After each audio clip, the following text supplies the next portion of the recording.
Hello everyone. आज मैं आपके लिए एक एप्लीकेशन लेके आया हूँ।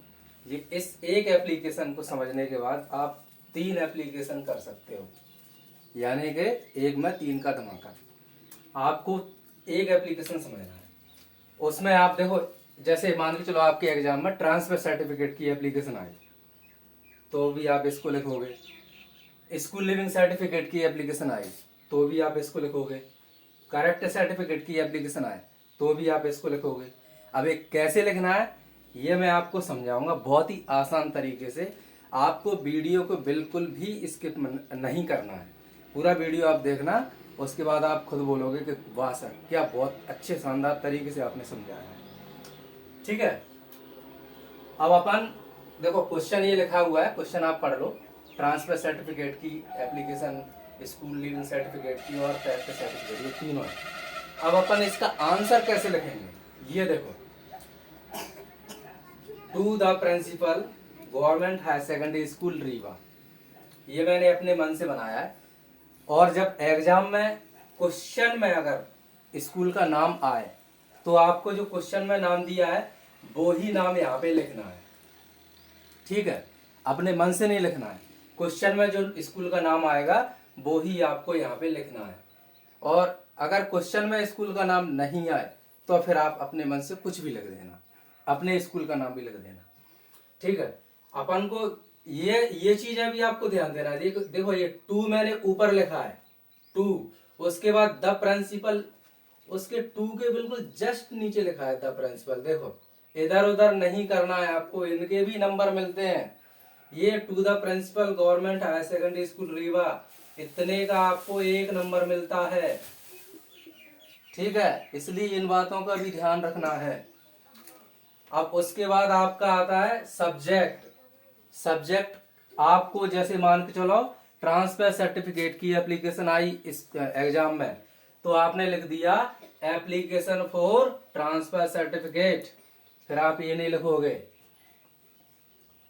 ठीक है, अब इसके बाद अपन क्या लिखेंगे, ये सब्जेक्ट लिख गया आपका। उसके बाद लिखोगे सर। देखो ये पूरा यहाँ से टू से लेके चला है और सर तक और नीचे तक बिल्कुल एक ही लाइन में आया है। ये एप्लीकेशन बनाने का तरीका आप समझ लो ध्यान से। ऐसे ही आपको लिखना है, इधर उधर आप लाइन इधर उधर करोगे तो आपके नंबर कट जाएंगे। ध्यान से समझ लो। देखो टू से लेके मेरा यहाँ तक, देखो सर भी मैंने ये टू की लाइन में लिखा है। अब इसके बाद सर के बाद थोड़ा सा गैप करके स्पेस देके respectfully I beg to say that I am a student of class 10th। जैसे मान के चलो क्लास 10th के हो आप तो क्लास 10th लिख दो, क्लास 9th के हो तो 9th लिख दो, 11th के हो तो 11th लिख दो, 12th के हो तो 12th, मतलब जो भी आपकी क्लास है। या फिर मान के चलो क्वेश्चन में भी दिया रहता है कि you are Alok Khare class 12th student, तो आपको फिर उसके हिसाब से लिखना है जैसे एप्लीकेशन में दिया हो क्वेश्चन में। और अगर क्वेश्चन में नहीं दिया तो आप फिर अपने मन से कुछ भी लिख दो, अपनी क्लास का नाम लिख दो। ठीक है, कहां तक आ गया, ऑफ योर स्कूल। अब ये वाली लाइन बिल्कुल आसान है। देखो respectfully I beg to say that I am a student of class 10th of your school.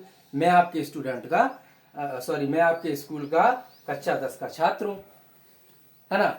ये तो हर एप्लीकेशन में लिखती है ये लाइन, तो आपको ये तो समझ में आ गई होगी। अब इसके बाद अपन ने क्या लिखा, my father is government employ, मेरे पिताजी शासकीय कर्मचारी हैं, गवर्नमेंट एम्प्लॉय। रिसेंटली ही has been transferred Rewa to Bhopal, और रिसेंटली मतलब अभी हाल ही में मेरे पिताजी का ट्रांसफर रीवा से भोपाल हो चुका है। हैज बीन ट्रांसफर्ड, ईडी लगा है, ये आपका पैसिव फॉर्म है।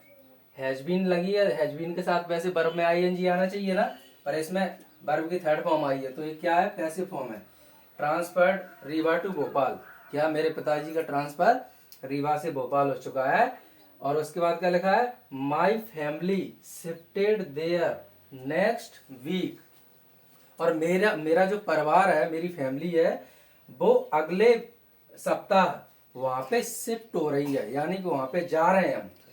सो I can not continue my study here. So I can not यानी इसलिए मैं यहाँ पर अपनी पढ़ाई को कंटिन्यू नहीं रख सकता, यहाँ पर नहीं पढ़ सकता।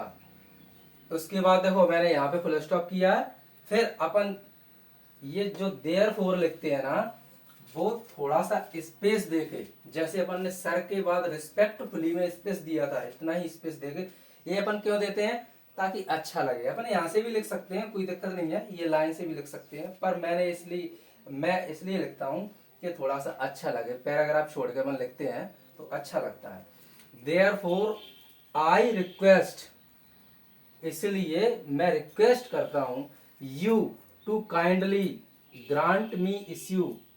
देखो ये लाइन है ना, therefore I request you to kindly grant me issue, ये लाइन प्रत्येक एप्लीकेशन में बनती है। बुक बैंक वाली में बनेगी, फी कंसेशन वाली में बनेगी, मतलब एप्लीकेशन में ज्यादातर ये लाइन देखो, ये लाइन और ये I back to say that I am student of class, ये वाली यहाँ तक ये लाइन आपको ज्यादातर एप्लीकेशन में मिल जाएंगी। इनको आपको ज्यादा दिमाग लगाने की जरूरत नहीं है, ये तो बहुत आसान है। और ये आपको ये यहाँ से ये मैटर को याद करना है। और देखो मैंने जो समझाया है आपको याद हो ही गया होगा, ठीक है। उसके बाद क्या करना है, इसलिए आप मुझे प्रदान करने की क्या कृपा करें, मेरा ट्रांसफर सर्टिफिकेट। इश्यू मतलब देना, प्रदान करना, ग्रांट मतलब काइंडली मतलब कृपया, और ग्रांट मीन्स देना, ऐसे करके सर्टिफिकेट देने की कृपा करें, ठीक है। अगर ट्रांसफर सर्टिफिकेट की एप्लीकेशन आई है तो आपको यहाँ तक लिखना है बस, ठीक। और उसके बाद अपन ये लाइन भी लिख देंगे, ये भी अच्छी लगेगी।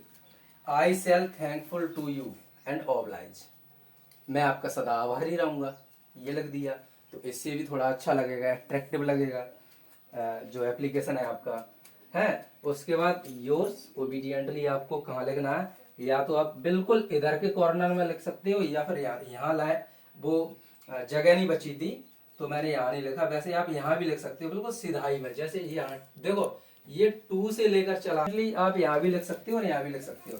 और एक चीज और मैं आपको बिल्कुल ध्यान से बता दूं, मैं स्कूल में पढ़ाता हूं और कई सारे बच्चे वीक होते हैं, इंटेलिजेंट हैं, एवरेज हैं। तो जो वीक बच्चे होते हैं उनको मैं एक ही एडवाइस दूंगा, आप एप्लीकेशन याद करो, चाहे निबंध याद करो, क्वेश्चन आंसर याद करो, कुछ भी आपको एप्लीकेशन याद मतलब स्पेलिंग्स याद करने हैं अच्छे से। स्पेलिंग्स अगर आपके गलत होते हैं तो आपको नंबर पूरे नहीं मिलेंगे, स्पेलिंग्स पे ज्यादा ध्यान देना है आपको।